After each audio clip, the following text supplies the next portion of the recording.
تعبدون إلا الله وبالوالدين إحسانا وذي القربى واليتامى والمساكين وقولوا للناس حسنا وأقيموا الصلاة وآتوا الزكاة ثم توليتم إلا قليلا منكم وأنتم معرضون وإذ أخذنا ميثاقكم لا تسفكون دماءكم ولا تخرجون أنفسكم من دياركم ثم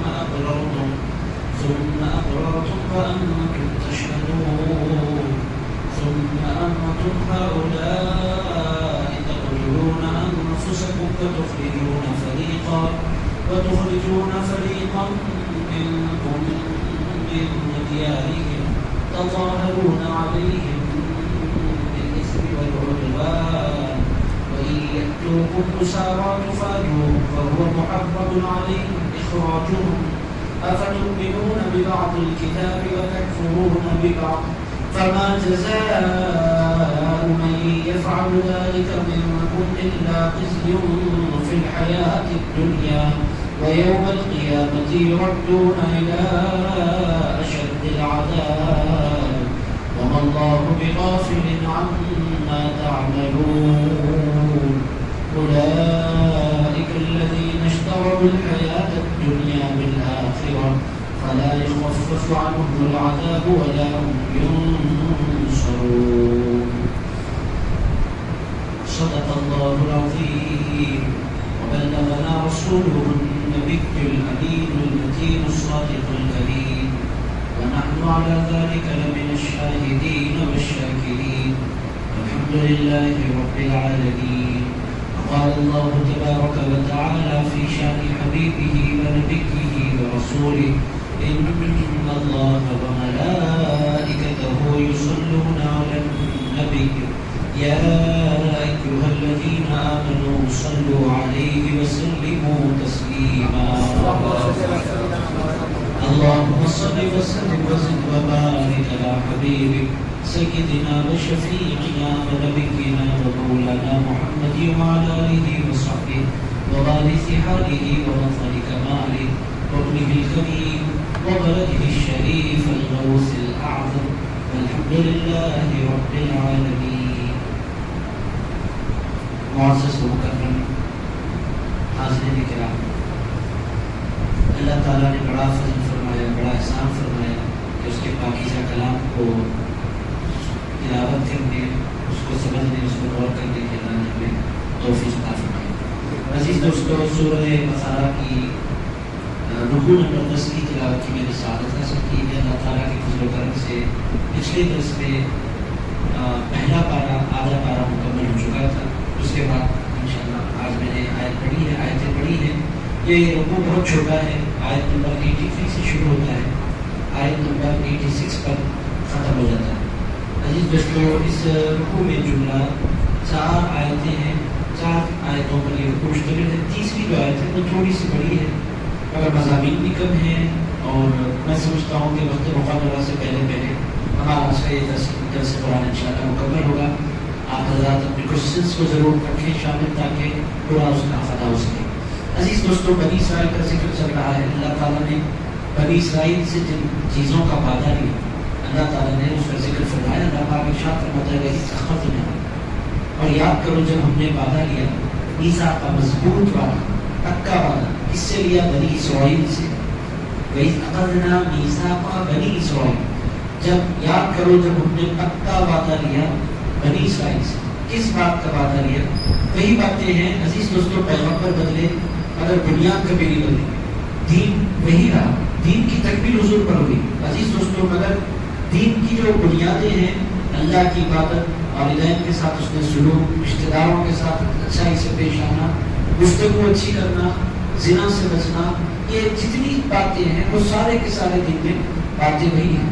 نماز تھی، یہودیوں کے پاس آپ جانتے ہیں کہ یہودیوں کے پاس دائم سجدہ تھا، اور عیسائیوں کے پاس رکوع ہے، سجدہ نہیں ہے. مگر وہ ہم کو چونکہ آخری امت اللہ نے بنایا، اپنے حبیب پر دین کو مکمل فرمایا، تو ایک عبادت ان کے پاس بھی تھی، مکمل نہیں تھی. اللہ تعالیٰ نے ہم کو مکمل عبادت عطا فرمائی جس میں قیام بھی تھا، جس میں رکوع بھی تھا، جس میں سجدہ بھی ہے، جس میں قاعدہ بھی ہے. عزیز دوستو، مگر جو دین کی اسپرٹ ہے وہ کبھی نہیں بدلی. اور ان سے جو وعدہ اللہ نے لیا ہے، یہ ساری باتیں ہمارے لیے بھی ہیں. اللہ تعالیٰ فرماتا ہے، اللہ نے سب سے پہلے ان سے وعدہ لیا، لا تعبدون الا اللہ، کہ تم عبادت نہیں کرو گے سوائے اللہ کے. عبادت صرف اور صرف اور صرف اور صرف اللہ کی، اللہ کے علاوہ کسی اور کی عبادت نہیں. اسی کو توحید کہتے ہیں. میرے دوستو، توحید کا تصور اسلام میں بھی ہے، توحید کا تصور پچھلے سارے ادیان میں بھی ہے. سارے دینوں میں اللہ کی عبادت کا تصور کبھی نہیں بدلا. عبادتوں کے لائق اللہ، یہ بیس ہر زمانے میں بیس یہی رہا. عبادت کی مستحق ذات صرف اللہ کی. اللہ تعالیٰ فرماتا ہے، پہلا وعدہ ان سے یہ دیا گیا کہ تم عبادت نہیں کرو گے سوائے اللہ کی. مگر ان لوگوں نے کیا کیا؟ عیسائیوں نے حضرت عیسیٰ علیہ السلام کی عبادت سے شروع کر دیا. آپ جانتے ہیں عذاب کا حضرت سیدنا عیسیٰ علیہ السلام کو سن آف گاڈ کہا جاتا ہے. سن آف گاڈ، اللہ کا بیٹا. عزیز دوستو، اللہ تعالیٰ نے اس کا بڑا رد فرمایا قرآن مجید میں کہ جس کا بیٹا ہوتا ہے اس کی طرح ہوتا ہے.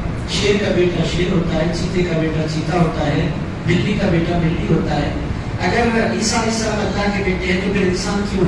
اللہ تعالیٰ نے پوچھا، اگر یہ کہتے ہو کہ عیسیٰ علیہ السلام اللہ کے بیٹے ہیں تو پھر اللہ بھی انسان کوئی ہوگا. یہ کہتے ہو کہ اللہ انسان نہیں ہے مگر اللہ کا بیٹا انسان ہے، ایسا کیسا ہو گیا؟ باپ جیسا ہوتا ہے، بیٹا بھی اسی جنس سے ہوتا ہے، اسی نسل سے ہوتا ہے. ایسا نہیں ہو سکتا کہ باپ الگ ہو، ایسا کبھی نہیں ہو سکتا. شیر کا بیٹا چوہا ہوتا ہے، ایسا نہیں ہوتا. دونوں کے اندر مطابقت ضروری ہے. یہ بات بہت کلیئر ہے. اللہ تعالیٰ نے اس کو بڑی تفصیل سے ہمارے مجید میں سمجھایا ہے. بات ذہنوں میں اترنے والی نہیں. Son of God, son of God کا مطلب کیا؟ عیسیٰ علیہ السلام اللہ کے بیٹے. اس کا مطلب سیدھا سادہ یہ ہوا کہ بیوی مریم بیوی ہو گئی، نعوذ باللہ علیہ باللہ تعالیٰ اللہ کی. اللہ ان ساری چیزوں سے پاک ہے. علی نام قدر اللہ، نہ بیوی اس کی ہے نہ بیٹا کوئی اس کا ہے. ساری چیزوں سے یہ جسمانی رشتے انسانوں کے لیے ہوا کرتے ہیں، حیوانات کے لیے ہوتے ہیں، پروردگار کے لیے نہیں ہوا کرتے. تو یہ اللہ تعالیٰ نے ان سے وعدہ لیا اور ان لوگوں نے وعدہ خلافی کی. حضرت سیدنا عزیر علیہ السلام کو لوگوں نے اللہ کا بیٹا کہا، سیدنا عیسیٰ علیہ السلام کو لوگوں نے اللہ کا بیٹا کہا. بھٹک گئے اسی لحاظ سے. آپ اگر اٹھائیں آیت میں آپ کو سناتا ہوں. اللہ تعالیٰ نے بڑے جلال کا اظہار فرمایا حضرت سیدنا عیسیٰ علیہ السلام پر. اللہ تعالیٰ نے فرمایا کہ تم نے کہا تھا کہ تمہاری عبادت کی جائے. حضرت سیدنا عیسیٰ علیہ السلام کام رہے قرآن مجید میں اس کا سارا پس منظر ہے. میں آپ کو سنا کیوں رہا ہوں؟ لا تعبدون الا اللہ، یہ بیس تھا کہ اللہ کے علاوہ کسی اور کی عبادت نہیں ہوگی. بات دیکھیں، اللہ تعالیٰ فرماتا ہے قال اللہ یا عیسی ابن مریم انت قلت للناس اتخذونی وامي الہین من دون اللہ. اے عیسیٰ، کیا تم نے کہا تھا اپنی امت سے کہ مجھے اور میری ماں کو خدا بناؤ اللہ کو چھوڑ کر؟ حضرت سیدنا عیسیٰ علیہ السلام کہیں گے سبحانک، اے اللہ تو پاک ہے. ما یکون لی ان اقول ما لیس لی بحق، ایسا کیسے ہو سکتا ہے میرا کہ میں بات بولوں جو حق نہیں ہے. ان کنت قلتہ فقد علمتہ، اور اگر میں بولتا تو تم جو دلوں کی باتیں جاننے والا ہے، زبان پر آنے کی کوئی ضرورت نہیں. میں نہیں بولا. تعلم ما فی نفسی، اے اللہ تو جو کچھ میرے دل میں ہے وہ بھی جانتا ہے. ولا اعلم ما فی نفسی، اور اللہ تو کیا شان والا ہے نہیں جانتا. انک انت علام الغیوب، اے اللہ تو غیبوں کا جاننے والا ہے. ما قلت لهم، میں نے نہیں کہا ان سے الا ما امرتنی به، میں نے وہی بولا جو تو نے بولنے کا مجھے حکم دیا. وہ کیا تھا؟ ان اعبدوا اللہ، عبادت کرو تو اللہ کی. وہ اللہ کون؟ ربی و ربکم، اللہ وہ جو میرا بھی رب ہے، اللہ وہ جو تمہارا بھی رب ہے. یہ قرآن مجید میں اللہ تعالیٰ نے فرمایا. سیدنا عیسیٰ علیہ السلام قیامت کے دن اللہ رب العزت کی بارگاہ میں عرض کریں گے مولا میں نے کبھی نہیں بولا کہ مجھے سن آف گاڈ بولو اور میری عبادت کرو، میری مورتیاں بناؤ. اے اللہ میں تو مورتیوں کو ختم کرنے کے لیے دنیا میں آیا تھا. اب آپ دیکھ لیں چرچوں کو جا کر، چرچ میں انٹری سے پہلے ہی باہر سیدتنا مریم علیہ السلام کی، بی بی مریم کی مورتی آپ کو نظر آ جاتی ہے. بی بی میری لکھا ہوتا ہے، بی بی مریم کی مورتی. اندر داخل ہو جائیں، جیسس کرائسٹ کی مورتی، سیدنا عیسیٰ علیہ السلام کی مورتی. اللہ فرماتا ہے کہ اللہ نے حکم دیا تھا بنی اسرائیل کو کہ لا تعبدون الا اللہ، کہ اللہ کے علاوہ کسی اور کی عبادت مت کرو. اور میرے دوستو غیروں کی عبادت کا نقصان کیا ہوتا ہے؟ کل رات میں جلسے آیا، جلسے میں عثمان یونیورسٹی کے پاس جلسہ تھا. میرے دوستو کوئی راستے میں کیا ہو رہا ہے؟ گنیش لے جائے جا رہے ہیں. عزیز دوستو اتنے بڑے بڑے بنا دیے گئے ہیں کہ ویروں کو اٹھانا پڑ رہا ہے. پوری ٹریفک درہم برہم ہے، بیٹھا نہیں ہے، اتنی تکلیف ہے. بیٹھ جانے کے بعد کتنی تکلیف ہوگی آپ بتا رہے ہیں. بیٹھے تو تکلیف، اٹھائے تو تکلیف، لے جائے تو تکلیف. عزیزان گرامی قدر، یہ کیا ہے؟ یہی ہوتا ہے معاملات باطلہ کا حصہ. اور اللہ رب العزت کی ذات سے، اس کے رسول کی ذات سے تکلیفیں نہیں ہوا کرتی، تکلیفیں دور ہو جایا کرتی ہیں. عزیز دوستو، ہمارا جو دین ہے، ہمارا کوئی فیصلہ اٹھا کر آپ دیکھیں، کبھی کسی انسان کو اس میں تکلیف نہیں ہوتی، راحت کا سامان پہنچا کرتا ہے. عزیز دوستو، ہماری کسی بھی آپ فیسٹیول میں دیکھیں، کسی ایک انسان کو تکلیف نہیں ہوتی، صرف راحت کی رات ہے. غیروں کو تو تصور ہی نہیں ہوتا. حج میں آپ بولیں گے نہیں، حاجیوں کو تو تکلیف ہوتی ہے نا، وہ تو تکلیف انسانی نفس کو پاک کرنے کے لیے ہوتی ہے، اس کی ساری خرابیوں کو دور کرنے کے لیے ہوتی ہے. پر غیروں کو ہماری کسی عبادت سے کوئی تکلیف نہیں ہوتی. اب آپ بولیں گے قربانی میں تکلیف ہوتی ہے. ہماری قربانیاں بھی اگر بندہ واقعی عقل مند ہوگا، شریف ہوگا، کوئی بدبو نہیں پھیلا گیا اپنی سوسائٹی میں، ہماری جہالت کی وجہ سے اگر کسی کو کوئی تکلیف پہنچ جائے، اس کے ذمہ دار ہم ہیں، ہمارا دین نہیں. ہمارا دین تو صفائی کا دین ہے، پاکیزگی کا دین ہے، اور انتہائی صاف ستھرا دین ہے، لوگوں کے خیال کرنے کا دین ہے. میلاد کے نام پر بھی جو کچھ ہوتا ہے، میں نے پہلے بھی آپ کی خدمت میں رسکی حادثہ میں رد کرتا ہوں اس کا. عزیزان گرامی قدر، راستے بلاک کرنے کی آپ کو اجازت نہیں ہے.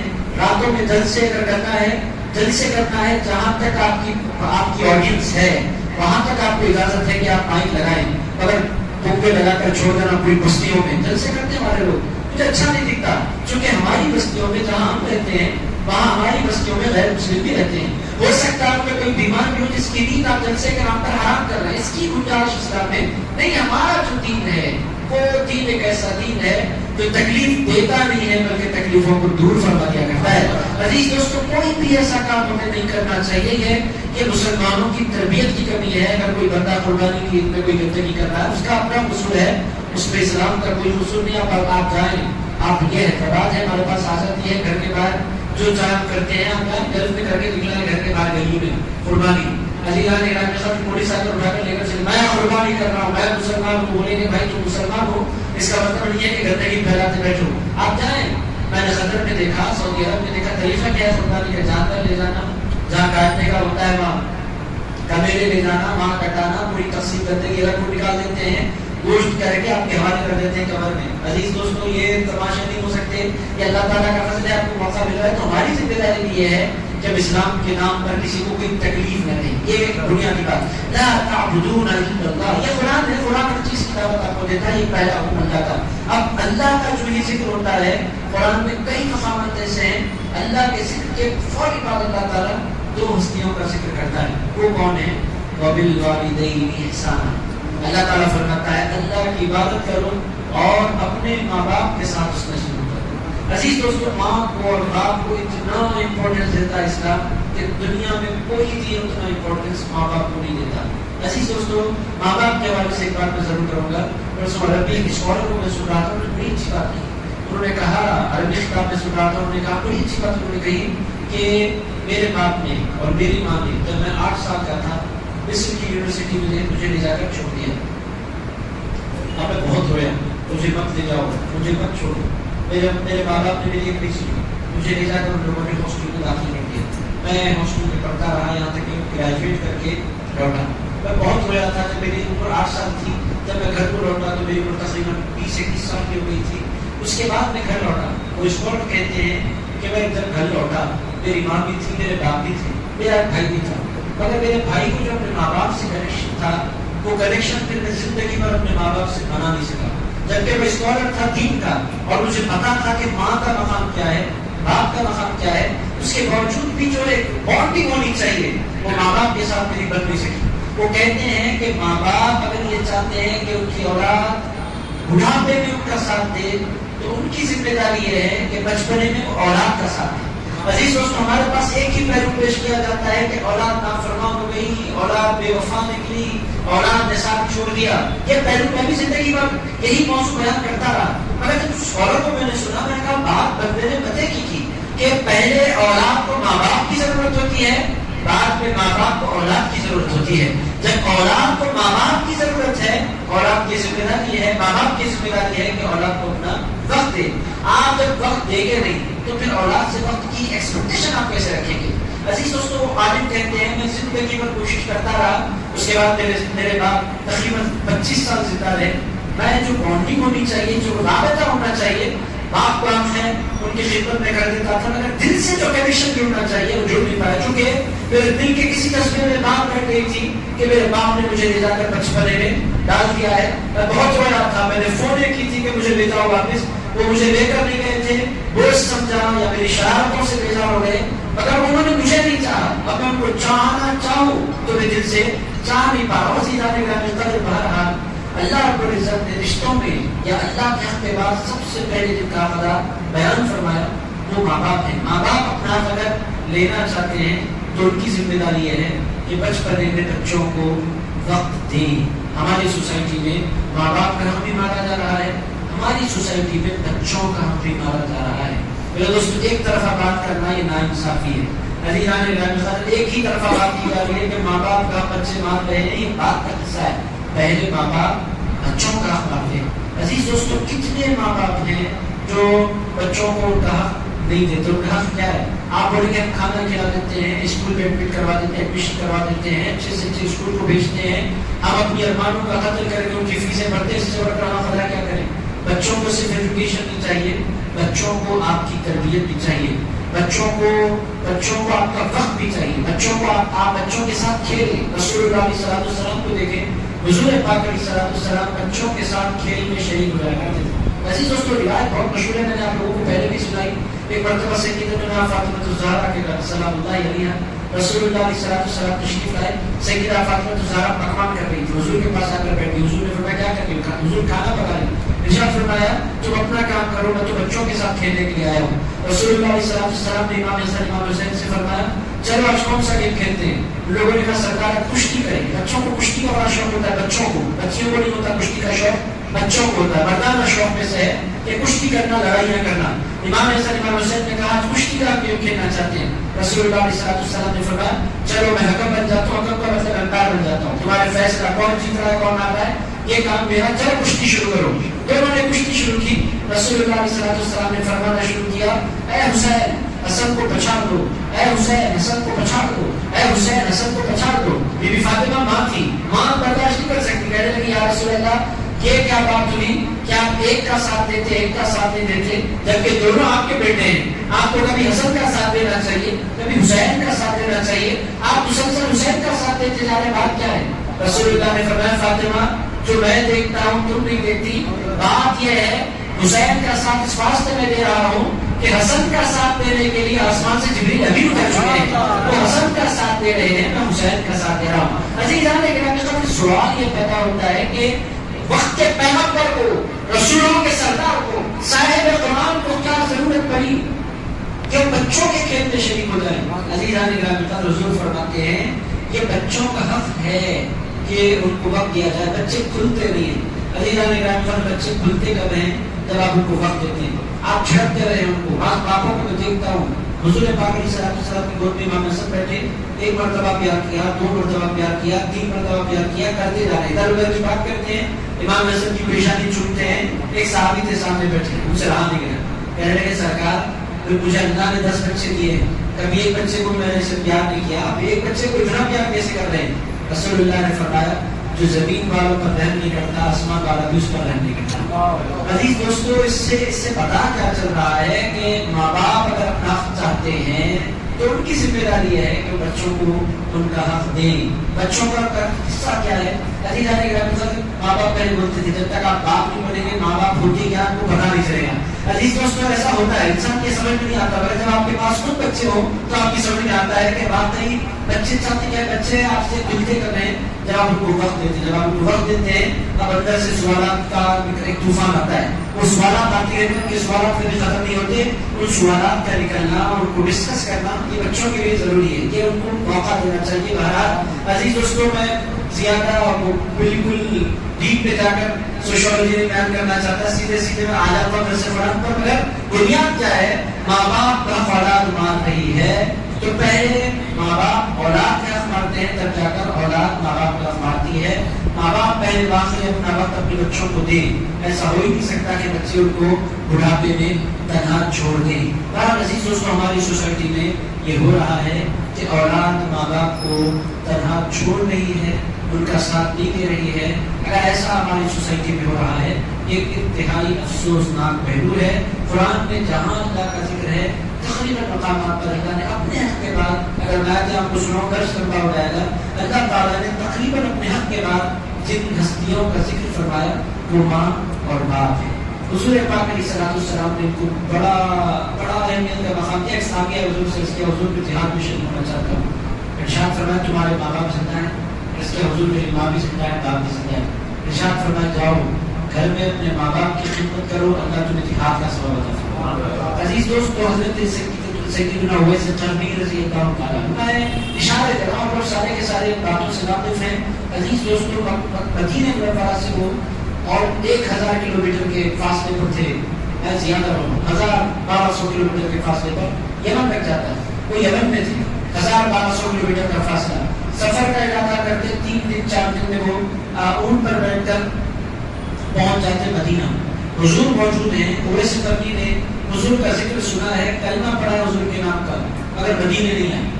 عزیزان گرامی، وہ مدینے نہیں آئے۔ حضور سلامت ہیں، حیات ہیں، ظاہری حیات کے ساتھ حضور تشریف فرمائے۔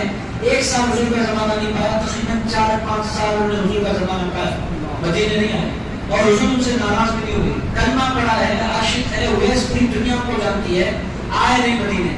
رسول اللہ علیہ السلام مسجد نبوی میں ایک مرتبہ تشریف لائے، ہاتھ میں جھکا ہے حضور کا اپنا پہنا ہوا جھکا مبارک لے کر آئے، مسجد میں بیٹھے، ارشاد فرمائے لوگوں یہ میرا جھکا ہے جانتے ہو کس کے لیے ہے؟ سارے صحابہ نے کہا حضور ہمیں ہدایت فرما دیں۔ حضور نے فرمایا یہ جھکا اس کے لیے ہے جس کا نام اویس ہے۔ رسول اللہ سے صحابہ نے پوچھا حضور وہ اویس رہتا کہاں ہے؟ ارشاد فرمایا میرا اویس یمن میں رہتا ہے۔ رسول اللہ علیہ السلام سے صحابہ نے پوچھا جب تو آپ اس سے اتنا پیار کرتے ہیں تو اویس آتا کیوں نہیں؟ رسول اللہ نے فرمایا اس واسطے نہیں آتا کہ اس کی ماں بوڑھی ہے، اس کی ماں ضعیف ہے اور اس کی ماں کی خدمت کرنے والا اور خیال رکھنے والا کوئی نہیں۔ عزیز دوستو، اتنی بات میں آپ سے پوچھوں گا، اویس قرن میں ہے، رسول اللہ مدینے میں ہے اور رسول اللہ نہ صرف یہ بیان کر رہے ہیں کہ اویس ہے، حضور پاک نے حضرت اویس قرنی کا حلیہ بھی بیان فرما دیا اور نہیں آنے کا ریزن بھی بیان فرما دیا اور اس کے بعد فرمایا کہ جھکا میں اپنے اویس کو عنایت کر رہا ہوں اور پھر بلا کر حضرت فاروق اعظم کو، حضرت مولا علی دونوں کو جھکا دیا۔ ارشاد فرمایا جھکا رکھو اپنے پاس، جب موقع ملے میرے اویس تک میرا جھکا پہنچا دینا۔ عزیزان گرامی قدر، رسول اللہ کی وصال مبارک کے چند مہینے بعد دونوں نے ٹائم سیٹ کیا، حضور کی دی ہوئی ذمہ داری چلو ادا کرتے ہیں۔ حضرت عمر اور حضرت علی شیر خدا کرم اللہ تعالیٰ کریم یہ دونوں ہستیاں نکلی اور پھر قرن پہنچی حضرت اویس قرنی کے پاس۔ وہاں ان کو دیکھا، لوگوں سے پوچھا بھائی اویس کہاں رہتا ہے؟ لوگوں نے کہا وہ دیوانہ ہو گئے، صاحب اس کو یاد کر رہے ہیں۔ لوگوں نے کہا تم نہیں سمجھتے ہو، تم نہیں جانتے وہ دیوانہ ہے، وہ دیوانہ نہیں ہے، وہ تو مصطفیٰ کا دیوانہ ہے۔ عزیزان گرامی، حضرت اویس قرنی سے ملاقات کے لیے گئے، حضرت اویس قرنی سے دونوں نے ملاقات کی تو حضرت اویس قرنی نے دیکھا عمر آئے ہیں، علی آئے ہیں، پوچھا عمر ہے علی ہے؟ کہنے لگے ہاں۔ ارشاد فرمایا آپ لوگوں نے کبھی میرے سرکار کو دیکھا ہے؟ حضرت عمر بہت ہنسے، حضرت علی سے تو اتنی مسکراہٹ آ گئی، اویس واقعی تو دیوانے ہو، کیسی بات پوچھ رہے ہو؟ عمر سے پوچھتے ہو رسول اللہ کے ساتھ رہا کہ نہیں رہا؟ اور حضرت علی نے کہا انتہا درجے کی بات تم نے کر دی، ارے میں تو وہ ہوں کہ میرا پورا بچپنا حضور کے ساتھ گزرا، حضور کو قبر مبارک میں اتارنے والا میں علی تمہارے سامنے کھڑا ہے۔ کہنے لگے اے عمر تم نے بھی حضور کو نہیں دیکھا، اے علی تم نے بھی حضور کو نہیں دیکھا، اگر حضور اپنی اصل حالت میں آ جاتے تو کس کی آنکھوں میں یہ تاب تھی کہ میرے مصطفیٰ کو دیکھ لیں۔ عزیز دوستوں، میں اتنی بات عرض کرنا چاہتا ہوں کہ حضور نے حضرت اویس قرنی کو اپنا جھکا عنایت فرمایا، ریزن کیا بنا؟ حضور نے فرمایا وہ اپنی ماں کی خدمت کرتا ہے، وہ اپنی ماں کا خیال رکھتا ہے۔ عزیز دوستوں، دنیا میں 2 قسم کی اولادیں ہوتی ہیں، ایک مال کے لیے ہجرت کر جانے والی، ایک ماں کی خدمت میں رہ جانے والی۔ عزیز دوستوں، گھر چھوڑ کر مال کے لیے نکل جانے والوں کو مال تو بہت ملتا ہے مگر وہ عظیم دعاؤں سے محروم ہو جاتے ہیں، اور کچھ لوگ ایسے ہوتے ہیں کہ کم کھانے میں، کم غذا میں ٹائٹ زندگی گزار لیتے ہیں مگر ماں کی خدمت، باپ کی خدمت کرتے رہتے ہیں۔ ان کو مال تو نہیں ملتا مگر دعائیں اتنی ملتی ہیں کہ ان کی نسلیں آباد ہو جایا کرتی ہیں۔ عزیز دوستوں، ایسا ہوتا ہے دنیا میں کہ کچھ لوگ ایسے ہوتے ہیں جو بہت سیکریفائس کر لیتے ہیں اپنی زندگی میں، اور عزیزان گرامی بدلے میں ان کو اللہ تعالیٰ ان کی آخرت سنوار دیا کرتا ہے۔ آپ کے پاس بھی دنیا میں ایسے موقع آ سکتے ہیں کہ مال ایک طرف ہوگا، ماں اور باپ ایک طرف ہوں گے۔ عزیز دوستوں، ماں باپ کو پریفر کرنا سب سے بڑی عقل مندی ہے۔ اللہ تعالیٰ فرماتا ہے وَبِالْوَالِدَيْنِ إِحْسَانًا، لوگوں اپنے ماں باپ کے ساتھ اس سے سلوک کرو. حضور نے تو یہاں تک فرمایا اللہ کو شے جاننا چاہتے ہو, سرکار کے صاحب نے کیا حضور جاننا چاہتے ہیں, ارشاد فرمایا اپنے گھر جاؤ باپ کو دیکھو, اگر باپ تم سے خوش ہے تو سمجھ لینا کہ تمہارا اللہ بھی تم سے خوش ہے, اور اگر باپ تمہارا ناراض ہے تو زندگی بھر سجدے کرتے رہنا, اللہ کبھی تم سے راضی ہونے والا نہیں ہے. عزیز دوستو یہ پیغام قرآن بار بار کیوں دیتا ہے؟ میرے دوستو اس واسطے دیتا ہے کہ مسلمان اپنے ماں باپ کے ساتھ اپنے سلوک کو اور اپنے معاملات کو بہتر سے بہتر بنانے کی کوشش کرے. میرے دوستو میں ماں باپ پر زیادہ نہیں بولتا رہا ہوں, پورا درس ختم ہو جائے گا. وبالوالدین احسان, اللہ فرماتا ہے اللہ کی عبادت کرو, ماں باپ کے ساتھ اس نے سلوک کرو. اس کے بعد پھر وذی القربیٰ, اللہ تعالیٰ فرماتا ہے اپنے رشتہ داروں کے ساتھ اس نے سلوک کرو. عزیز دوستو رشتہ دار ایک عجیب ٹاپک ہے. عزیز کتنے رشتہ دار ہوتے ہیں جو بہت شریر ہوتے ہیں. یہ ہوتا ہے رشتہ دار تانے دینے والے, رشتہ دار ستانے والے, یہ رشتہ داروں کا اپنا مزاج. ہر رشتہ دار نہیں ہوتا, ایک بڑی تعداد میں رشتہ دار ایسے ہی ہوتے ہیں, شریر ہوتے ہیں. طبیعت ایسا کیوں ہوتا ہے؟ اللہ و رسول اللہ کے رشتہ دار ہوتے بڑے بدماش ہیں. عزیز دوستو اس کے باوجود اللہ فرماتا ہے وذی القربیٰ, وہ تمہارے ساتھ جیسا بھی سلوک کرے, مگر اللہ نے جو رشتہ بنایا ہے تمہاری ذمہ داری یہ ہے کہ تم رشتوں کو نبھاتے رہو. پھپھو کا رشتہ, خالہ کا رشتہ, ماموں کا رشتہ, چچا کا رشتہ. عزیز دوستو بعض لوگ ننیال کی طرف ہو جاتے ہیں, بعض لوگ ددیال کی طرف ہو جاتے ہیں. ماں کا انفلوئنس زیادہ فیملی پر ہوتا ہے تو ننیال کے وفادار ہو جاتے ہیں, ددیال کے باغی ہو جاتے ہیں. ایسا بھی ہوتا ہے. اور بہت سے لوگ ددیال سے کلوز ہوتے ہیں تو ننیال کے دشمن بن جاتے ہیں. ایسا ہوتا ہے. باپ اپنا ذہن دیتا چلا جاتا ہے, تمہارے نانا بہت ستائے تھے, ایسا کچھ بھی نہیں ستاتے بیچارے اپنی دنیا میں. دادی تمہاری دشمن تھی, میری اماں سکھاتی ہے, تمہاری دادی نے جتنا ظلم کیا, دنیا کی سب سے خطرناک عورت تمہاری دادی ہے, اور تمہاری پھپھوئے نہیں ہیں, چڑے نہیں ہیں. عزیز بچوں کے گھر میں بٹھائی جاتی ہے, باپ پھپھو کو دیکھو تو دشمن کی طرح دیکھتا ہے انسان, میری ماں کو ستانے والی دشمن. عزیزان ایسا بٹھایا جاتا ہے, اس کا مائنڈ سیٹ ایسا تیار کر دیا جاتا ہے کہ وہ بالکل دشمنوں کی طرح اپنوں کو دیکھا کرتا ہے. اللہ فرماتا ہے وہ جیسے بھی ہیں تمہاری ذمہ داری کیا ہے؟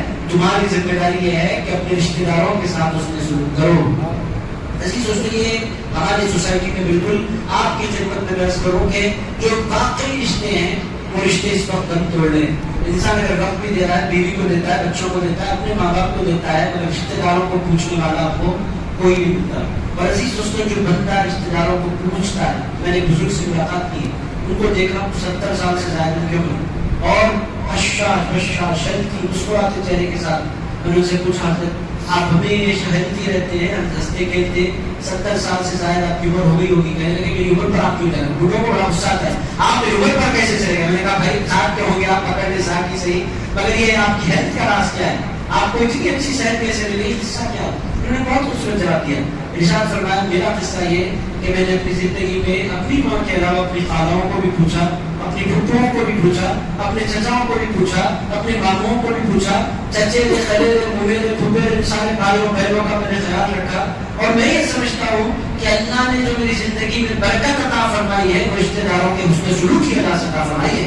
عزیز اس کو اللہ یہ پسند کرتا ہے کہ رشتہ داروں کے ساتھ انسان حسن سلوک کرے. اب وہ بہت سی حدیث اس پر آئی ہیں, درس مجھے آگے بڑھانا ہے, یہ آتے رہیں گی باتیں, قرآن میں پلٹ کر یہ مضامین آتے ہیں. اللہ کی عبادت کے بعد ماں باپ کے ساتھ اس نے سلوک کرو, رشتہ داروں کے ساتھ. اس کے بعد اللہ نے فرمایا والیتاما, بڑے لوگوں یتیم اگر تمہیں نظر آ جائے نا اپنے خاندان میں, اپنے رشتہ داروں میں, ان کا زیادہ خیال رکھو. دیگر بچوں کو بھی چاہو مگر یتیم بچوں کو اسپیشل اٹینشن دو, یتیم بچوں کو زیادہ محبت کرو, چونکہ وہ ایک بہت بڑی محبت سے اس دنیا میں محروم ہو گئے ہوتے ہیں. آپ کی محبت پورا خاندان مل کر بھی نہیں دیکھ سکتا, ماں کا پیار پوری دنیا کی ساری عورتیں مل کر بھی نہیں دے سکتی جو ماں دیتی ہے. وہ فکری ہے, وہ بچے بہت بڑی شفقت سے محروم ہو گئے ہوتے ہیں. یتیموں کے ساتھ اس نے سلوک کرو. حیدرآباد میں ایک بزرگ گزرے ہیں, حضرت سید محمد بادشاہ حسینی رحمۃ اللہ تعالیٰ قاضی زمان ان کی بارگاہ. ان کا طریقہ کیا تھا, اللہ نے مال بہت دیا تھا, اللہ تعالیٰ نے عطا فرمایا تھا اپنی فضل سے مال. ان کا طریقہ کیا تھا, جب بھی دسترخوان پر بیٹھتے اپنے ملنے جلنے والوں میں سے کسی نہ کسی کے بچے کو ضرور اپنے دسترخوان پر بٹھائے. اپنے بچوں کے ساتھ اپنی زندگی میں تنہا کھانا نہیں کھایا, ہمیشہ ایک یتیم بچہ ان کے دسترخوان پر ضرور ہوتا.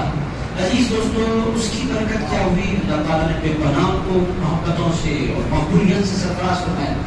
تو انہوں نے زندگی میں کبھی دسترخوان پر تنہا کھانا نہیں کھایا. عزیز اس کی عزت کیا ہے, وہ جانتے تھے کہ یتیموں سے پیار کرو, جب بندہ کسی یتیم کے سر پر شفقت کا ہاتھ پھیرتا ہے تو آسمان کے فرشتے اس کے لیے رحمت کی دعا فرماتے ہیں.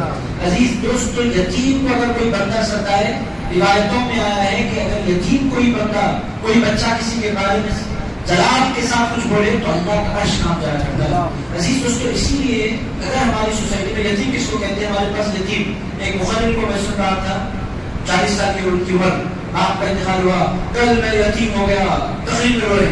عزیز نے کہا بھائی 40 سال میں کوئی یتیم ہوتا ہے تو دنیا میں سارے انسان ہی یتیم ہیں. عزیز دوستو 40 سال کا آدمی یتیم نہیں ہوتا، 35 سال کی عورت یتیم نہیں ہوتی. یتیم کس کو کہتے ہیں؟ جو ابھی بلوغ پر پہنچا ہو، جوان نہ ہوا ہو، اس بچے کو یتیم کہتے ہیں. جوانی میں داخل ہو جانے کے بعد ماں باپ کو بندہ لاس تو کرتا ہے پر اس بندے کے لیے یتیم کی اس طرح استعمال نہیں کی جاتی. یتیم اس کو کہتے ہیں جو ابھی اپنے بچپنے میں ہو اور اپنی ماں یا اپنے باپ میں سے کسی کو کھو دے. اللہ تعالیٰ نے فرمایا ایسے اس میں سلوک کرو، والدین کے ساتھ، رشتہ داروں کے ساتھ، یتیموں کے ساتھ اور مساکین غریبوں کے ساتھ اس میں سلوک کرو. اور اس کے بعد اللہ تعالیٰ نے فرمایا وَقُولُوا لِلنَّاسِ حُسْنًا. یہ قرآن کا فارمولا ہے. اس فارمولے کو جو بندہ اپنا لیتا ہے پوری دنیا میں وہ محبوب بن جاتا ہے. اور اس فارمولے کو جو بندہ اپناتا نہیں ہے پوری دنیا اس سے نفرت کرنے لگتی ہے. وہ فارمولا کیا ہے؟ وَقُولُوا لِلنَّاسِ حُسْنًا. یہ ایک انتہائی خوبصورت فارمولا ہے جو اللہ نے اپنے بندوں کو دیا. ارشاد فرمایا جب بھی انسانوں سے بات کرو، ان سے جب بات کرو تو بات کرنے سے پہلے اپنے ذہن میں غور کر لو کہ میری بات کہیں کسی کا دل تو نہیں توڑے گی. اگر کوئی ایسی بات تمہارے ذہن میں آ گئی اس کو روک لو. بہت سے لوگ بہت اچھے ہوتے ہیں عبادت میں، ذکر میں، اذکار میں، استغفار میں، تلاوت میں، مسجد سے جڑے ہوئے بہت اچھے لوگ ہوتے ہیں. قرآن کی تلاوت کثرت سے کرتے ہیں، بیٹھتے ہیں، اس کا دل توڑ دیا، اس کو بڑھا دیا، اس کو بارے میں بول دیا اور وہ سمجھتے ہیں کہ میں کھلی کتاب ہوں، میں کھڑا ہو کر. بھائی کھڑا ہونے کا مطلب یہ کہ لوگوں کے دل توڑتے بیٹھے ہیں. بہت سے لوگ کہتے ہیں میں سیدھا بول دینے والا ہوں، بول رہے ہیں اتنا سیدھا کہ لوگوں کے دل ٹوٹ جائیں. علی رانی کا مطلب اتنا سیدھا بھی آپ کو نہیں بولنا چاہیے کہ لوگوں کے دل مجبور ہو جائیں.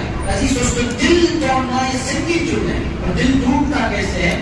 آپ کی سخت باتوں سے، تانوں سے، تشریح سے.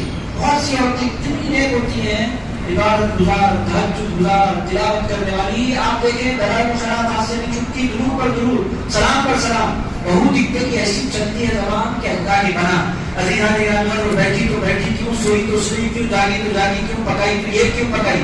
عزیزان گرامی جتنا دم کرتی رہتی ہیں سمجھتی ہیں میری عبادت میں قبول ہوگی. اللہ فرماتا ہے یہ انتہائی بری بات ہے. ہمارے حضور علیہ السلام نے اپنی پوری زندگی میں ایک جملہ بھی ایسا نہیں بولا جس سے کسی کی آنکھوں میں آنسو آئے. عزیزان گرامی ہمارے اولیاء اللہ نے اپنی پوری زندگی میں کبھی ایک ایسا لفظ نہیں بولا جس کی وجہ سے کوئی رو پڑے. حضرت بایزید بستامی کے عمل میں تو یہاں تک آیا ہے اپنے مریدین کے ساتھ حج پر گئے، بستان لوٹے. حضرت بایزید بستامی بہت بڑے بزرگ تھے، پورا بستان جمع ہو گیا استقبال کے لیے. وہ اس پبلک میں ایک بندہ ہاتھ میں شربت لیے کھڑا تھا، گرما کا موسم تھا، لسی وغیرہ کوئی بنا کر، اور وہ بندہ مسلمان نہیں تھا، مجوسی تھا، غیر مسلم تھا. حضرت بایزید بستامی سے اس کو محبت تھی، دیکھتا تھا اللہ والوں کی صورت کو، پیار آتا تھا اس کو. لسی بنا کر لایا. حضرت بایزید بستامی اپنے مریدین کے ساتھ فجر سے پہلے انہوں نے سحری کر رکھی تھی. سحری کی تھی حضرت بایزید بستامی نے سارے مریدین کے ساتھ. وہ اہل اللہ سفر میں حضرت ان کو اتنی عبادتوں کا چسکا ہوتا ہے وہ چھوٹتی نہیں ان سے عبادتیں. حضرت بایزید بستامی روزے سے ہیں اور مجمع سلام کر رہا ہے، پھول پیش کر رہا ہے. حضرت بایزید بستامی جب اس تک پہنچے اس نے شربت پیش کر دیا. آپ کے لیے میں گرما کا موسم میں شربت بنا کر لایا. حضرت بایزید بستامی روڈ کے کنارے بیٹھے شربت پینے لگے. مریدین سارا منظر دیکھ رہے ہیں. حضرت بایزید بستامی نے پوری گلاس پی لی. گلاس پینے کے بعد اس کے حوالے کر دی، اس کو شکریہ سے نوازا، اس کو دعاؤں سے نوازا. اٹھ کر چلنے لگے. ایک مرید جو کہ خلیفہ کے آگے بڑھ کر کام نے کہا سرکار آج آپ روزے سے تھے، آپ نے لسی پی لی.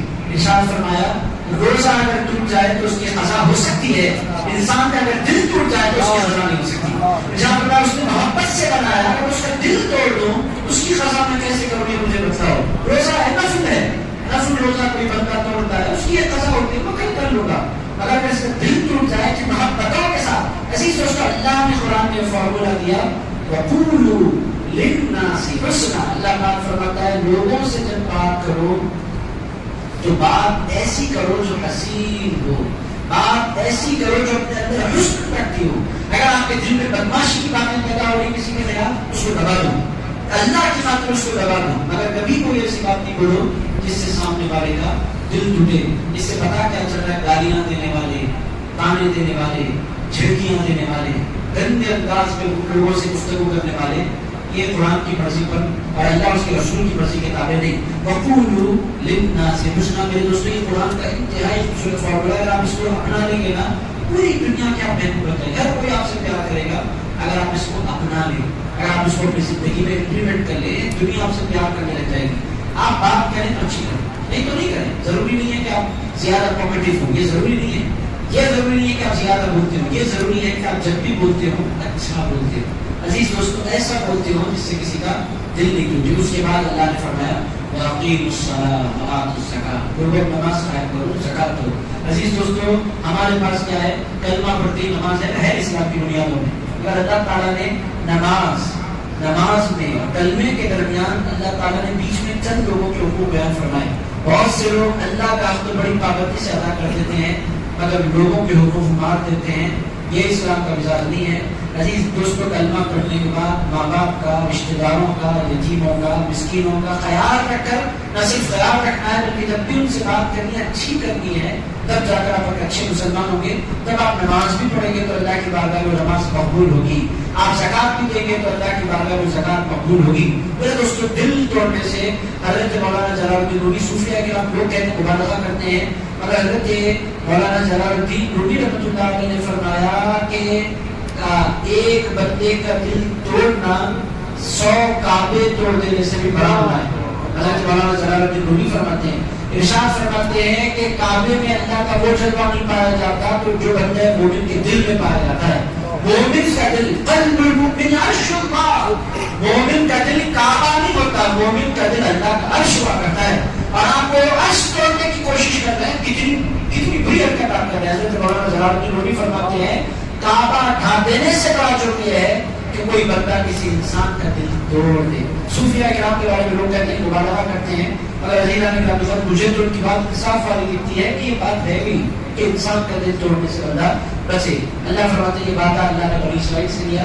یہ ہمیں کیوں سمجھایا جا رہا ہے؟ تاکہ ہم بھی ان باتوں پر عمل کریں. ثم توليتم، تم لوگوں نے پھر بھی منہ پھیلا، الا قليلا منكم، تم میں سے بہت تھوڑے، وانتم معرضون، اللہ تمہیں سمجھاتا ہے مگر اے لوگوں تم روح گردانی کرتے ہو. اللہ کے سمجھانے کو کوئی امپورٹنس نہیں دیتے.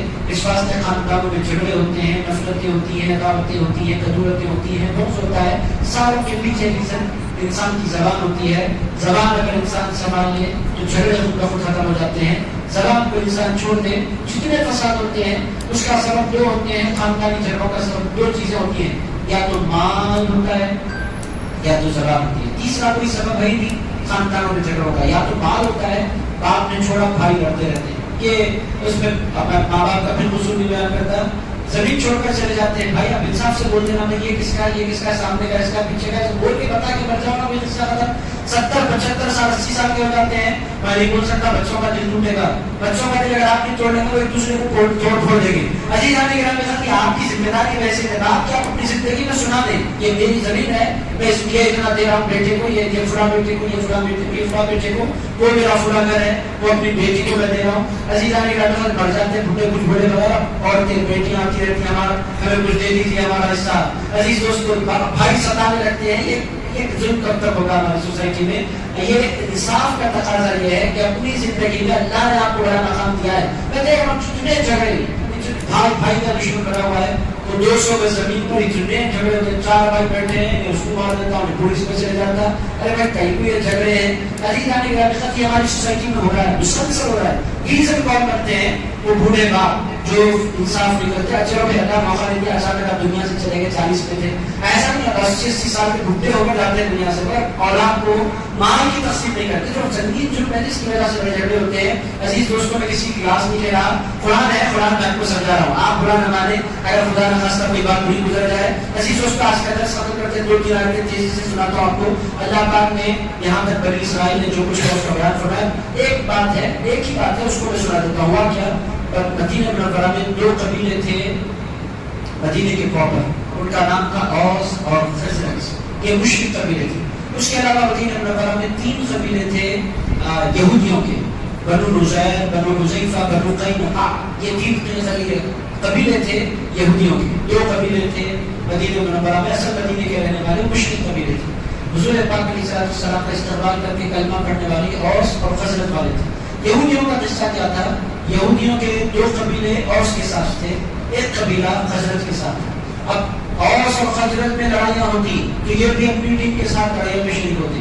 نہ صرف شریک ہوتے بلکہ یہودیوں کو مارتے گھروں سے نکال دیتے. پھر کیا کرتے؟ اب وہ جب گھروں سے نکل جاتے، قیدی بن جاتے، تو پھر آ جاتے. ہماری کتاب نے ہمیں حکم دیا ہے کہ قیدیوں کو چھڑایا جائے. قیدیوں کو پیسے دے کر چھڑاتے یہودی، اپنے قیدیوں کو چھڑا کر پھر گھر لے جاتے. اللہ تعالیٰ نے فرمایا بھائی پہلے تم مارتے کیوں، گھروں سے نکالتے کیوں، پھر چھڑاتے کیوں؟ یہ کیا قصہ ہوا؟ اللہ نے کب کہا کہ تمہیں اپنے لوگوں کو مارو؟ پہلے ان کو مار دیتے ہو، قتل کر دیتے ہو، گھروں سے نکال دیتے ہو، بیچارے پریشان ہو جاتے ہیں، تو پھر ان کو لاتے ہو. ہمارے قیدیوں کو آزاد کروانا ہمارے پاس بڑی نیکی ہے. اللہ فرماتا ہے مارنا کون سی نیکی ہے؟ میں یہ بتاؤ. گھروں سے نکالنا نیکی، یہ کون سی نیکی ہے؟ یہ کہاں سے تم نے سکھایا؟ یہ پورا پس منظر میں نے آپ کی خدمت پیش کر دیا. آیت آپ کو خود بخود سمجھ میں آ جائے گی. اللہ فرماتا ہے اخذنا میثاقکم، یاد کرو کہ تم سے وعدہ کیا تھا لا تسفكون دماءکم، تم اپنوں کا خون نہیں بہاؤ گے، ولا تخرجون انفسکم من دیارکم، تم اپنے لوگوں کو اپنے گھروں سے نہیں نکالو گے. ثم اخرجتم، تم نے اس بات کا اقرار بھی کیا تھا، تم تشهدون، تم اس بات پر گواہ ہو. پھر تم نے کیا کیا؟ ثم انتم، وہ تم ہی ہو، هؤلاء تقتلون انفسکم، جو تم اپنے آپ کو قتل کرتے ہو. اپنے آپ کو قتل کرتے ہو کا مطلب کیا ہے؟ اپنی امت کے لوگوں کو تم مارتے ہو. عزیز دوستو اس کا مطلب کیا ہے؟ اگر کوئی مسلمان کسی مسلمان کی جان لیتا ہے، وہ غیر کو نہیں مارتا ہے، وہ اپنے آپ کو مارتا ہے. عزیز دوستو غیر کا قتل کرنا قتل ہے، اور غیر کا قتل کرنا غیر کا قتل کرنا ہے. اگر مسلمان کا قتل کرنا اپنے آپ کو قتل کرنا ہے. مسلمان کا قتل کرنے والا ایک معنی میں خودکشی کرنے والا ہے، چونکہ وہ اپنے جسم کے حصے کو قتل کرتا ہے. اللہ فرماتا ہے اس سے پتہ کیا چل رہا ہے؟ اولڈ سٹی میں جو قتل ہو رہے ہیں، ایک مسلمان دوسرے مسلمان کو جائیداد کے لیے پیسے کے لیے مار رہا ہے، وہ غیر کو نہیں مار رہا، وہ اپنے آپ کو مار رہا ہے. اسی لیے حضور نے فرمایا القاتل والمقتول فی جہنم.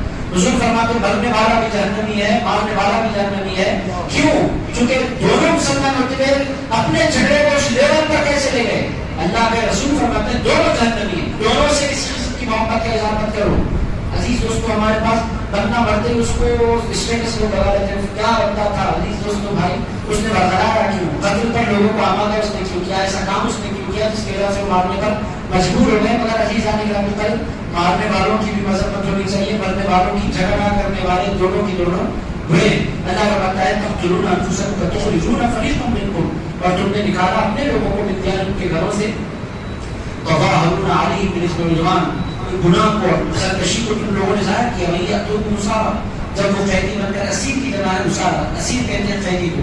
وہی یأتوکم اسارا، جب وہ قیدی بن کر آ گئے تفادوہم، تم فدیہ دیتے ہو کر. وہو محرم علیکم اخراجہم، جبکہ تم پر یہ حرام تھا ان کے گھروں سے نکالنا. افتؤمنون ببعض الکتاب وتکفرون ببعض، یہ کیا بات ہوئی؟ تم کتاب کے کچھ حصے کو تم مانتے ہو، کچھ حصے کو نہیں مانتے. اسلام کچھ حصے کو ماننے کا نام نہیں ہے، پوری کتاب کو ماننے کا نام ہے. قرآن پورے دین کو ماننے کا نام ہے. کچھ حصے کو ماننا، کچھ حصے کا انکار کر دینا. آپ دیکھیں گے کچھ ایسے ماڈرن قسم کے مسلمان ہیں، ہم نماز کو تو بڑے اہتمام سے پڑھتے ہیں، پڑھنا نہیں ہوتا. آپ کچھ کو مانتے ہیں، کچھ کو نہیں ماننا، پڑھتا وڑھتا نہیں ہوتا. ہمیں تو دستیاب اسی بات ہے، وہ اڑ کر نکلنا، کہاں کا اڑنا، کدھر کا اڑنا. ہم نماز پڑھنے والے پریکٹیکل مسلمان ہیں. اللہ فرماتا ہے افتؤمنون ببعض الکتاب وتکفرون ببعض، تم کتاب کے کچھ حصے کو مانتے ہو، کچھ حصے کو نہیں مانتے. کچھ حصے کو ماننے والا مسلمان نہیں ہوتا، پوری کتاب کو ماننے والا مسلمان ہوتا ہے. اللہ تعالیٰ فرماتے ہیں فمن جزاء من يفعل ذلك منكم، بدلہ کیا ہے ان لوگوں کا جو اس طرح کرتے ہیں تم میں سے، الا خزي في الحیات الدنیا، جو کتاب کو کچھ مانے کچھ نہیں مانے. ہماری زندگیاں بھی اسی طرح گزر رہی ہیں.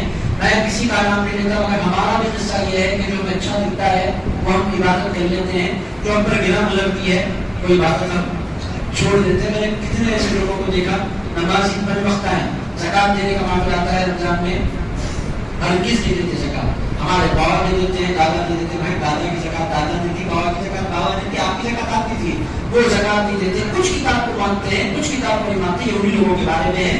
ہمیں بھی اپنی زندگیوں کا جائزہ لینے کی ضرورت ہے کہ کیا پورے دین کو مان رہے ہیں یا دین کے کچھ حصے کو اپنا کر کچھ حصے کو ہم چھوڑ رہے ہیں. اللہ فرماتا ہے ان کا بدلہ کیا ہے؟ تسجیل فی الحیات دنیا، زمین میں دنیا کی زندگی میں ان کی رسوائی ہے. ویوم القیامہ، قیامت کے یردون الی اشد العذاب، ان کو سخت عذاب کی طرف اللہ رب العزت لوٹائے گا. وَاللَّهُ بِغَافِلٍ عَمَّا تَعْمَلُونَ، اور اے لوگ یاد رکھو جو کچھ تم کر رہے ہو اللہ اس سے غافل نہیں ہے. اولئک الذین اشتروا الحیاۃ الدنیا بالآخرہ، یہی وہ لوگ ہیں جنہوں نے آخرت کے بدلے دنیا کی زندگی کے بدلے آخرت کو بیچ دیا ہے. فلا یخفف عنہم العذاب، ان سے عذاب کبھی کم نہیں ہوگا. ولا هم ينصرون، اور وہ مدد نہیں کیے جائیں گے. آج مسلمانوں کو مدد کیوں نہیں مل رہی ہے؟ اس کا ریزن اللہ بیان فرما رہا ہے. مدد ان کو ملتی ہے جو دین کے مکمل دین والے ہو جایا کرتے ہیں. کل ایک نوجوان نے مجھے بتلایا، عزیزان گرامی، ڈگری کی کالج ہے. بچے نے مجھ سے کہا اس سبجیکٹ پر بولے، اس بچے نے مجھ سے کہا گریجویشن ڈگری کالج ہے یہ اپنے بشیر باغ کی طرف. عزیز اس کو بڑی تعداد میں مسلمان پڑھتے ہیں. جمعہ کے دن چھٹی نہیں ملتی کلاس میں، اور ماں باپ میں سے کسی کو کوئی فرق نہیں پڑ رہا، جبکہ جوان بچے، چھوٹے بچے نہیں، گریجویٹ کا بچے کا مطلب ٹین ایجرس ہیں، جوانی کو پڑھ چکے ہیں. بچے نماز نہیں پڑھتے اور ماں باپ نہیں کرتے. اس بچے نے کہا میں نے پرنسپل کے سامنے بار بار گزارش کی کہ کم سے کم جمعہ کی نماز کا تو موقع دیا جائے. پرنسپل راضی ہے چھٹی دینے کے لیے. بچوں نے کہا نہیں کوئی ضرورت نہیں ہے، بعد میں پڑھ لیتے ہیں. گئے تک مغرب کی نماز ہو جاتی ہے آسانی سے. جمعہ کی نماز بچے چھوڑے تھی جاتی ہے. مسئلہ ایسا کیوں ہو رہا ہے؟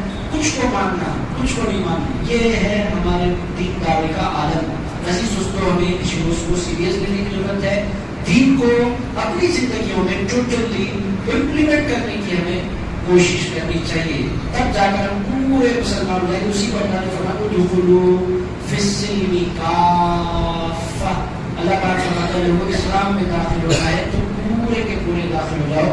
مسلمان بنے تو ایسے بنو کہ تم کاروبار میں بھی مسلمان ہو، لین دین میں بھی مسلمان ہو، عبادات میں بھی مسلمان ہو، رشتہ داروں کے ساتھ بھی تمہارا سلوک مسلمانوں والوں جیسا رہے. ہمارا عزیز دوستو، آج کا درس، آج کے رکوع اللہ تعالیٰ کے فضل سے مکمل ہو گیا. آپ حضرات کی کوشچن ہے تو اللہ نے کوشچن پوچھا ہے کہ دل میں اللہ کا نور پیدا ہو تو ہمیں کیا کرنا چاہیے. مولانا صاحب بڑے خوبصورت کوشچن کر دیتے ہیں. عزیز دوستو، دل میں اللہ کا نور پیدا ہو تو ہمیں کیا کرنا چاہیے. عزیز دوستو، دل میں جو نور پیدا ہوتا ہے اس نور کو بجھانے کا جو سبب بنتا ہے وہ گناہ ہے.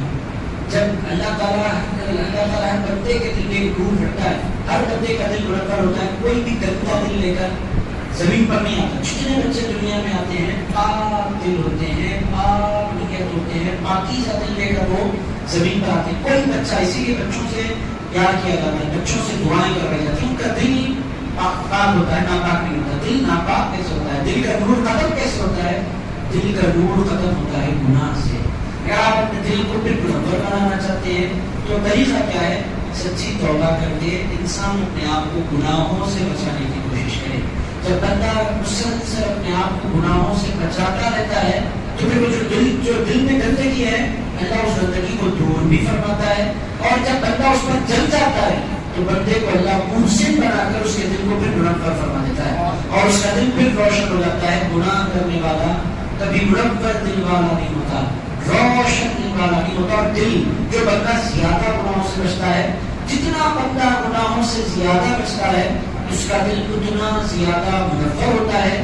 اور دل جتنا زیادہ منور ہوتا ہے اس سے دنیا اتنا زیادہ فیض پایا کرتی ہے. دکن میں بندہ نواز سب سے زیادہ منور دل والے تھے تو پورا دکن ان کے نور سے معمور ہو گیا. عزیزان گرامی، حضرات نے حضرت یوسف بہت منور دل والے تھے، دل میں ان کا نور تھا، پورا جواب ان سے کنیکٹ ہو گیا. عزیزان گرامی، قدر پورے ہندوستان میں سب سے زیادہ منور دل والے کوئی بنے تو حضرت خواجہ غریب نواز بنے. ان سے پہلے بھی مسلمان آئے، ان کے بعد بھی مسلمان ہندوستان میں رہے. بہت سے ہمارے جو غیر سنی بھائیوں کو بڑا پرابلم ہے حضرت خواجہ غریب نواز سے. غریب نواز کو آپ اتنا زیادہ امپورٹنس کیوں دیتے ہیں؟ ان سے پہلے بھی اسلام آ گیا تھا. بھائی اسلام تو بہت پہلے آیا تھا، مگر غریب نواز جیسے منور دل کے ساتھ آئے تھے نہ ان سے پہلے کوئی اس دل کے ساتھ آیا نہ ان کے بعد کوئی اس دل کے ساتھ آیا. سب سے زیادہ منور دل والے ہندوستان کی دھرتی پر کوئی ہوئے تو حضرت خواجہ غریب نواز ہوئے. اور عزیزان گرامی، پوری دنیا میں جن کا فیض پہنچا اور جن کا فیض پھیلا اور جن کے جھنڈے لہرائے جاتے ہیں اس رات کو حضرت بلال بن مستقیم کہتے ہیں. عزیز دوستوں، کو کیا نور تھا حضرت بلال بن مستقیم کے دل کا کہ جتنے دل والے تھے ان لوگوں نے بھی غوث پاک کو اپنا سردار مان لیا ہے. عزیز دوستوں، اندھیرے والوں نے نہیں، نور والوں نے کہا کہ غوث پاک ہم سے زیادہ نور والے ہیں. عزیز دوستوں، بڑے اولیاء اللہ نے ان کی بارگاہ میں گردنیں جھکا دی تو دل کو جو نور ملتا ہے وہ گناہوں سے بچنے کی وجہ سے ملتا ہے. گناہوں سے بچنے کے بعد بندہ سیدھا شارٹس پر لے گئے. حضرت ارشاد فرمایا دل بہت اچھا ہے, بندہ شارٹ پہن کر نکلا ہے تو کیا کریں گے. عزیز دوستو شارٹس بالکل نہیں پہننا چاہیے. شارٹس پہننا, ایسے شارٹس پہننا جس سے ٹوٹنا نظر آ جائے, حرام ہے. عزیز دوستو آپ کا کسی کے بھی سامنے جانا, سگی بہن کے, سگے بھائی کے, ماں کے, باپ کے, سوائے بیوی کے, شارٹس میں بندہ کسی کے سامنے نہیں رہ سکتا. وہ شارٹس پہننے کا شوق ہو گیا کپڑے میں پہن لیجیے, اس کے بعد تو گنجائش ہے نہیں, حرام ہے. عزیزان شدید حرام ہے شارٹس پہننا. ناف سے لے کر گھٹنوں تک چھپانا ہر مسلمان پر فرض ہے.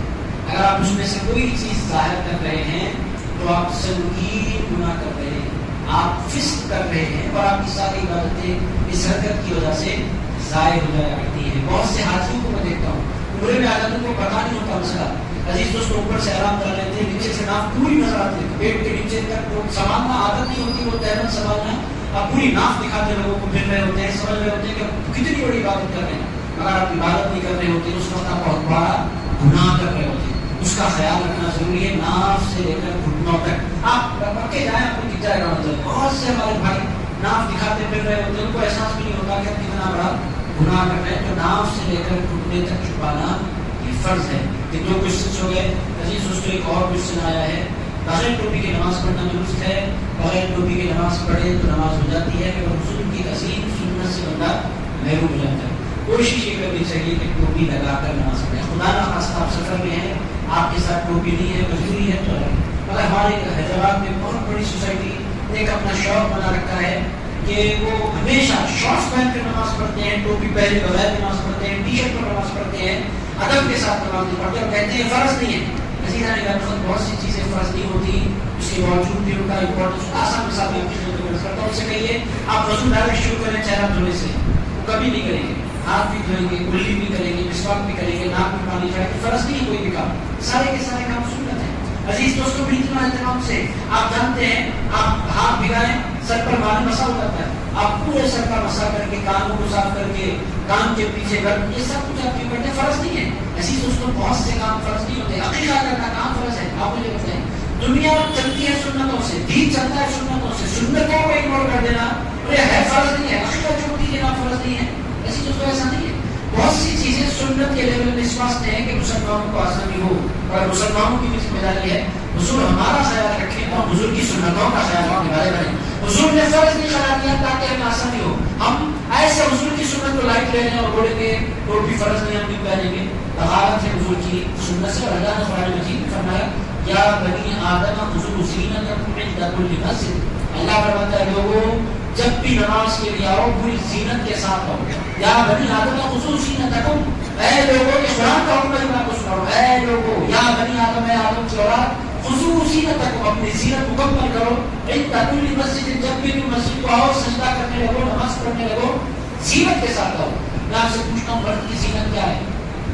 عزیزان اکرام, مرد کی زینت مسجد کو آتے وقت مرد کی جو زینت ہے اس کو ٹوپی کہا جاتا ہے. اصل میں زینت تو عمامہ ہے. آج سے اگر آپ 50 سال پہلے جائیں ایسی ایک بھی ٹوپی والا کو نہیں ملتا تھا. میں جن بزرگوں کو میں نے دیکھا, ہمارے بچپن تک بھی ایسے لوگ تھے جو گھر کے باہر بغیر عمامے کے نہیں نکلتے تھے. ایسے بزرگوں کو بھی میں نے دیکھا ہے عمامے کے بغیر وہ گھر کے باہر نہیں نکلتے. ٹوپی کے بغیر اگر کوئی کو دکھ جائے پالا چڑھ جاتا تھا. آپ کہاں سے نکل گئے بغیر ٹوپی کے بغیر؟ ایک ساتھی مجھے پکڑ لیا تھا 8 سال کی بالکل, گراؤنڈ گیا, میں گراؤنڈ سے نکل گیا, بک خریدنی تھی, ایک صاحب آئے پکڑ لیا, مجھے کہنے لگا بغیر ٹوپی کی آپ تک آئے کیسے؟ میں نے کہا حضرت ٹوپی پہننا, کہنے لگے ٹوپی آپ پر لازم ہے, آپ بغیر ٹوپی کے کیسے نکلے؟ تو ہمارے جو بزرگ تھے اس قدر ان چیزوں کو سیریس لیتے تھے. اس سے ہوتا کیا ہے, نماز کا ادب پورا ہوتا ہے. ہمارے اور ہمیں ادھر ادھر دیکھنے کی ضرورت نہیں. ہمارے حضور علیہ السلام نے پوری زندگی حج کے علاوہ کبھی بغیر ٹوپی کے حضور نے نماز ادا نہیں فرمائی. حضور ہمیشہ ٹوپی پہنتے تھے, امامہ باندھتے تھے. امامہ اگر نہیں باندھ سکتے کم سے کم ہمیں ٹوپی کا تو خیال رکھنا چاہیے. نماز ان کی نہیں ہوتی, پھر جواب تو سیدھا سیدھا بولنا پڑتا ہے, نماز تو ہو جاتی ہے. حضور کی بات کی نماز ہو جاتی ہے, مگر حضور کی سنت کو ہمیں اگنور نہیں کرنا ہے. ٹوپی کوئی بوجھ نہیں.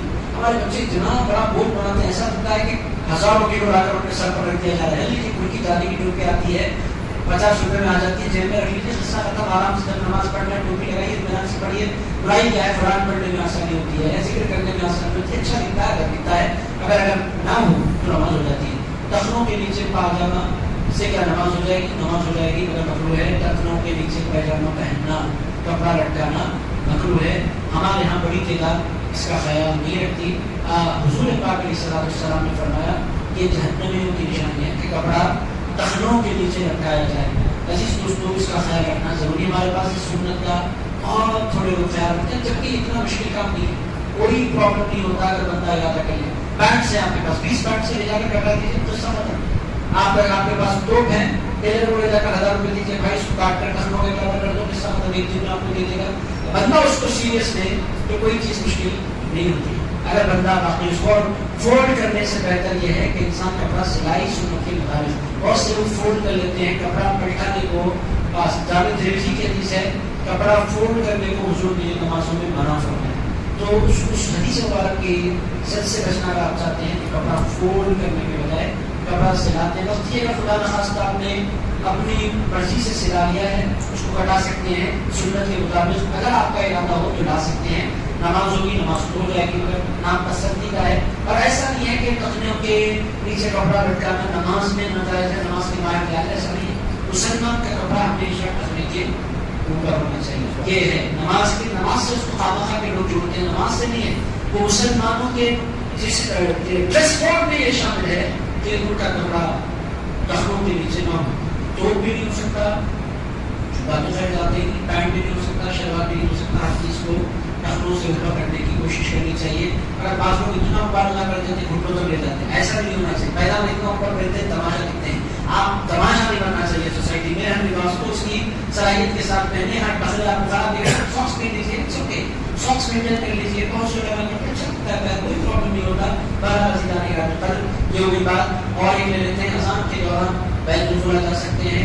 اذان شروع ہو گئی تو رک جانا چاہیے. اگر آپ داخل ہو گئے ہیں تو بھی نہیں کر سکتے پرابلم اب آپ کے ہاتھ میں نہیں. اگر اذان ہو رہی ہے آداب یہ ہے آنے اس کا بھی یہ جتنی باتیں بول رہے ہیں اس کا ہمارے پاس خیال نہیں کرتے. بڑے بڑے لوگوں کو دیکھتا ہوں مجبوراً میں جواب دیتا ہوں. ہمارے استاد ہیں وہ تو جواب بھی نہیں دیتے سختی سے جلال میں آ جاتے ہیں کوئی سے بات ہے. میں پھر بھی اخلاقی طور پر کچھ نہ کچھ بول لیتا ہوں. ہمارے استاد ہیں ڈاکٹر مصطفیٰ شریف صاحب جلال میں آ جاتے ہیں فیلڈ کے سامنے اذان کے دوران بات کرے کہتے ہیں اذان کی نئی بات نہیں جتنے خاموش ادب کے ساتھ اس کا جواب دینا. جواب دینے سے ہوتا کیا ہے جو بندہ اذان کا جواب دیتا ہے وہ اللہ تعالیٰ نے ایسا کنیکشن رکھا ہے کہ جو بندہ اذان کا جواب دیتا ہے اس کو جماعت کی توفیق عطا فرماتا ہے. اور جو بندہ اذان کے دوران بات کرتا رہتا ہے عام طور پر وہ بندہ جماعت کی توفیق سے محروم ہو جاتا ہے. تو اذان کا جواب دینا چاہیے. اگر ہماری آبادی ہوتی ہے ایک اذان نہیں ہوتی ایک کے بعد ایک 10 اذانیں ہوتی ہیں. ہماری پوری سٹی آپ مسجد کے بعد مسجد ہر 2 منٹ پر اذان. ایسے موقع پہ کیا کیا جائے ایک مسجد کا آپ کا جواب دے دیں. باقی ہر اذان کا جواب دینا بھی ضروری نہیں اور ہر اذان کے دوران بات کرنے سے رک جانا بھی ضروری نہیں. وہ بے ادبی نہیں. بے ادبی کیا ہے ایک اذان کو اگنور کرنا بے ادبی. اس کے بعد آپ جتنی اذانیں آپ کی ذمہ داری ایک آدھا گھنٹہ اذانیں ہو رہی ہیں آپ آدھا گھنٹہ سے جواب دیتے بیٹھے نہ پڑھ سکتے ہیں نہ بولتا ایسا نہیں ہے. ایک اذان کا جواب دینا لازم ہے. اس کے بعد آپ بات کریں جو بھی گناہ گار نہیں ہوتے آپ کام کریں جو بھی گناہ گار نہیں ہوتے آپ کچھ دے کریں جو بھی گناہ گار نہیں ہوتے کچھ سو کریں جو بھی گناہ گار نہیں ہوتے. ایک اذان کا مبارکہ ہمارے پاس ہے. بعض لوگ جتنی اذانیں ان کے ڈرا دینا ہے آپ نے اذان ہو رہی بھائی ایک اذان کا جواب دینا ہے.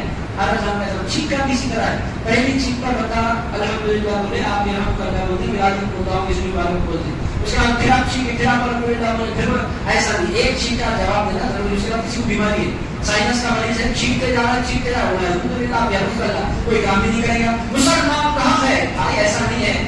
ایک اذان ایک چھینک کا جواب دینا. سائنس کا مریض چھینکتے جاتا ہے چھینکتے جاتے بندے کتنی بار الحمدللہ بولے کتنی بار الحمدللہ بولے. ایک صاحب نے کہا آپ جب بھی چھینکیں گے الحمدللہ بولے میں الحمدللہ بولوں گا. بھائی میں سائنس سے میں چھینکتا ہوں تو چھینکتے چلا جاتا ہوں. یہ ذکر کرتے ہیں آپ کو بیٹھنا ہے مجھے بیٹھنا ہے آپ کے بھی کام ہے میرے بھی کام ہے. ایک مرتبہ کوئی بھی کام میں بیلنسنگ ضروری ہے. نتیجہ علیہ کا آخری بات نماز کے دوران دعا کا مانگنا قرآن کی تلاوت کرنا درست ہے. نماز کے دوران تلاوت کرنا بالکل درست ہے. نماز میں تلاوت کرنا باہر تلاوت کرنے سے 100 گنا زیادہ فضیلت ہوتا ہے. عزیز دوستو جتنے اولیاء اللہ ہیں وہ تلاوت باہر کرنے سے زیادہ نماز میں تلاوت کرنے کو ترجیح دیتے ہیں. حضرت بلال بن غوث اعظم دستگیر نماز میں روزانہ پوری قرآن کی تلاوت کر لیا کرتے تھے. ہر روز ایک قرآن مجید ختم کیا کرتے تھے. بڑے بھی فرماتے ہیں میں نے زندگی میں 15 سال ہر روز رات کو قرآن کا ادا کرنے کے لیے ہر روز رات کو میں نے مکمل قرآن پڑھی. حضرت بلال بن غوث اعظم دستگیر فرماتے ہیں تو نماز میں تلاوت کرنا نہ صرف درست ہے بلکہ نماز میں تلاوت کرنا پسندیدہ ہے. سب سے بہترین تلاوت وہ ہوتی ہے جو بندہ نماز میں کیا کرتا ہے. بیٹھ کر اس کے لیے آپ کو زیادہ سے زیادہ صورتیں یاد کرنے کی کوشش کرتے رہنا چاہیے. اس کی آپ کی ہماری ذمہ داری ہے. کوئی نہ اللہ اسی پر پورا گزارا. عزیز و سائز امین اعزاز جا تب تک یا نقول اللہ وہی پھرا کر قرآن رب الفلق و رب الناس امان نے یاد دلایا تو ہم نے سمجھا ہے کہ بس اسی پر پوری زندگی گزار لینی ہے. عزیز و سائز امین ہے زیادہ سے زیادہ یاد کرنا ضروری ہے. نماز کے دوران دعا مانگنا کیسا ہے عزیز دوستو؟ نماز کے دوران اردو میں دعا نہیں مانگی جا سکتی. نماز کے دوران عربی میں بھی غیر معصور دعائیں. غیر معصور کا مطلب دعا کی دو قسمیں ہیں. ایک دعا کو جو قرآن میں آئی ہے حضور کی زبان سے ادا ہوئی ہے اس کو معصورہ دعائیں کہتے ہیں. اور غیر معصور کا مطلب وہ دعائیں جو اس سے ہٹ کر ہے عربی زبان میں. عربی زبان میں اولیاء اللہ نے دعائیں جو مانگی اور اہل اللہ نے جو دعائیں مانگی وہ بہت سی دعائیں ہماری زبانوں پر ہیں. اگر نماز میں اگر آپ دعا مانگنا چاہتے ہیں تو اس کا طریقہ یہ ہے کہ ایک تو کہ فرض میں آپ نہیں مانگ سکتے. فرض میں تو آپ کو شارٹ دعا اللہ انی ظلمت نفسی ظلما کثیرا ولا یغفر الذنوب الا وہ یا پھر رب العالمین کوئی ایک دعا مانگ سکتے ہیں. سلام پڑھتے ہیں نفل میں بندہ اگر آپ دعاؤں میں اضافہ کرنا چاہتے ہیں تو غیر معصور دعائیں ہاتھ اٹھائے بغیر قاعدے میں بیٹھ کر مانگ سکتے ہیں. اس کی گنجائش ہے. تو یہ آج کے کوشچن کا جواب ہے. اللہ رب العزت کی بارگاہ میں دعا کرتا ہوں اے پاک پروردگار ہم تمام کو تیرے حبیب کی سنتوں کو اپنانے والا بنا. اے پاک پروردگار ہم تمام کو اپنے ماں باپ کا خیال رکھنے والا بنا. ان کی خدمت کرنے والا بنا. ان کو راضی رکھنے والا بنا. ان کو خوش کرنے والا بنا. اے پاک پروردگار ہم کو اپنے رشتہ داروں کے ساتھ اس نے سکون کی توفیق عطا فرما. اے اللہ یتیم و مسکین و فقیر و محتاج سے ہمیں محبت کرنے کی توفیق عطا فرما دے. اے پروردگار کتاب کے بعض حصے کو ماننے بعض حصے کا انکار کرنے سے ہم کو بچا لے. اے اللہ پوری کتاب کے سارے احکامات ہمیں ماننے والا بنا دے. اے پروردگار گناہوں سے بچ کر ہم تمام کو دلوں کو نور عطا کرنے والا بنا. اے اللہ کو گناہوں سے بچنے کی توفیق عطا فرما. اے اللہ ہمارے دلوں کے بجے ہوئے نور کو پھر سے روشن فرما دے. اے اللہ بڑے پیر غوث اعظم مستقیم کے منور قلب کو تو نے روشن فرما والا اس پاکیزہ و مبارک قلب کی برکتوں کے طفیل ہمارے اندھیرے دلوں کو بھی مبارک فرما دے. ہمارے اندھیرے دلوں کو بھی منور فرما دے. ہمارے اندھیرے دلوں کو بھی روشنی عطا فرما دے. اے پاک پروردگار ہم کو ہر حضور کی سنت کو اہمیت دینے کی توفیق عطا فرما. صلی اللہ تعالی علیہ وسلم سیدنا و مولانا محمد